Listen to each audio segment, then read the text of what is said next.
안녕하세요. 보디헤어 플란트 원장 유하정입니다. 제가 예전에 이거 절대 하지 마시라고 했던 인조 눈썹 이식에 대한 영상을 올린 적이 있었어요. 사실 저는 이게 금방 없어질 걸로 생각을 했거든요. 왜냐하면 실제 사람한테 해보면 이건 절대 지속할 수 없는 시술이에요. 그리고 SNS에 뜨는 광고 이런 걸 봐도 이걸 사람한테 직접 하겠다가 아니라 이 시술법을 가르쳐서 돈을 벌겠다, 세미나를 들어라 라고 하는 광고들이었거든요. 그래서 제가 뭐 생각하기로는 이게 어차피 사람한테 할 수 없으니까 이 시술법을 뭔가 할 수 있는 것처럼 교육을 해서 시술비를 벌고 없어지지 않을까라는 생각을 했었어요. 그런데 최근에 제 진료실에 이 시술을 직접 받은 분이 오셨습니다. 결과가 좋았을까요? 한번 케이스를 보면서 설명을 해보기로 해요.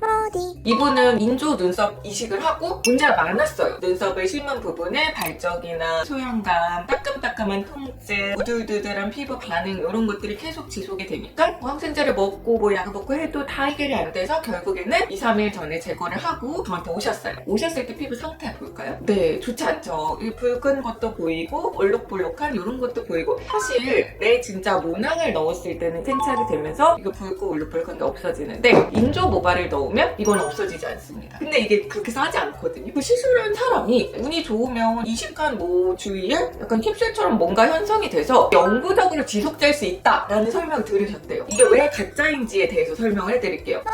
제가 유튜브를 찍으면서 한때 제 SNS의 알고리즘을 이 인조 눈썹 이식 광고가 점령을 한 적이 있었는데, 일단 거기 광고하는 거 보면 멸균돼서 안전해요, 의료용 소독기로 멸균했어요 라고 합니다. 하지만 우리 몸 안에 이물이 들어오는 거는 균뿐만이 아니라 물체 자체에서 이물 반응이 일어나요. 무균성 이물 반응이라고 합니다. 사실 뭐 멸균 자체는 뭐 멸균기 사서 돌리면 되죠. 하지만 멸균을 돌렸다고 다 피부 밑에 넣어도 된다는 뜻이 아니에요. 첫 번째, 모발부터 볼까요? 얘는 자연 재료를 안전해요, 이런 식으로 얘기를 하시는데 그게 아닙니다. 모발은 케라틴이 큐티클층으로 이루어져 있어요. 이것이 사실 멸균 상태로 몸 안에 들어가도 케라틴이라는 단백질에 강한 면역 반응이 있기 때문에 실제로는 일주일 정도 우리 몸 안에서 면역 반응이 나타납니다. 그래서 시술 광고 보면 굉장히 눈썹 같아 보이고 예뻐 보여요. 그런데 그런 것들은 사실 시술 직후에 찍었을 가능성이 높아요. 직후에도 면역 반응이 바로 발생은 하는데 밖에서는 안 보여요. 그런데 이게 시간이 지나면서 타임라인이 있거든요. 가시 박힌 걸 생각해보면 가시가 박혔다고 바로 빨개지고 고름이 잡히고 이러지는 않잖아요. 직후에는 뭔가 일시적으로 며칠간은 괜찮아 보일 수 있는데 이게 시간이 지나면서 당연히 몸의 면역 반응이 발생을 합니다. 그렇기 때문에 모발 같은 경우는 어차피 몸 안에서 분해되는 성분이 아니거든요. 계속해서 이 염증 세포들을 자극을 하고, 자극된 염증 세포들이 섬유화 세포를 또 역시 자극을 해서 흉살 생기는 것처럼 섬유화된 캡슐이 생깁니다. 그래서 이게 진짜 오래되면 안 없어져요. 그래서 이분한테도 6개월 정도 기다려보자 라고 말씀을 드렸어요. 두 번째, 그러면 몸에서 녹는 리프팅 시료로도 사용되는 PDOC를 사용해볼까? 라고 이분들이 생각을 하신 것 같아요. 그런데 이렇게 대부분의 봉합을 녹는 시료를 하지 않고 자르는 이유는 피부 밖에 나온 부분이랑 몸 안에 들어간 부분이 관통되어 있는 거잖아요. 그렇기 때문에 불편해요. 막 예전에도 봉합을 이제 발사를 안 하게 하겠다라고 해서 녹는 시료를 하는 경우가 있었는데 일반적으로 쓰는 방법이 아니에요. 실밥 자국이 나올 가능성이 높아지기 때문에 감염 위험도 높아지고 피부가 자극되고 유가종이 생기고, 그래서 이 시술의 가격은 뭐 시술자마다 다르니까 제가 말씀을 드릴 수는 없지만 아주 싼 가격이 아닌데 한두 달마다 맨날 빨갛고 붉은 상태에서 이걸 계속 하겠다? 이건 있을 수가 없는 일이에요. 사실 제가 이 콘텐츠를 만든 것도 이 시술을 어떻게 결정을 되셨어요? 라고 하니까 SNS 이런 데서 봤는데 인조 눈썹을 심은 후기는 없고 부작용 후기도 없으니까 괜찮지 않을까라고 해서 선택을 하셨는데 너무 후회한다고 하세요. 일단 피부도 너무 망가졌고 눈썹이 계속 빨간 상태로 가렵고 괴로우니까 그냥 이 후기 좀 콘텐츠로 만들어달라고, 이거 진짜 절대 추천하지 않는다라고 얘기를 하셨어요. 저는 사실 인조 눈썹 이식을 한 분들을 많이 본 건 아니에요. 근데 의사로서는 봤을 때 당연히 부작용이 있을 거라고 생각했던 시술이거든요. 그래서 정말 이 시술을 받고 장기적으로 만족하신 분이 있으면 저한테 연락을 꼭 주셨으면 좋겠어요. 제가 정말 사례도 할 테니까 진짜 이 시술이 장기적으로 만족한 사람이 있는지 저희 궁금증을 제발 풀어주셨으면 좋겠습니다.